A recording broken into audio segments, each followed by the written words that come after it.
अस्सलामुअलैकुम नाज़रीन, FM news सां गॾु मां आहियां अमानुल्लाह। अवां सां बॉर्डर मां ब्रेकिंग न्यूज़ शेयर करे रहिया आहियूं।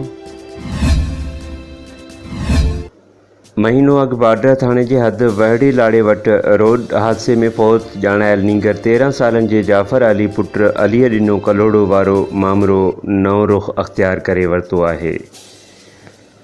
बॉर्डर मां FM न्यूज़ चैनल जे रिपोर्टर फ़ैज़ुद्दीन चन्ना मूजिब गुज़िरियल राति देर सां नींगर जे अमड़ मसमात क़ाइम ख़ातून जे फ़रियाद ते ख़ालिद जोणे जो अलीअ नवाज़ कुद्दूस अकरम असद ऐं वसीम कलोड़ो मथां नींगर खे क़त्ल करण जो केस दाख़िल कयो वियो।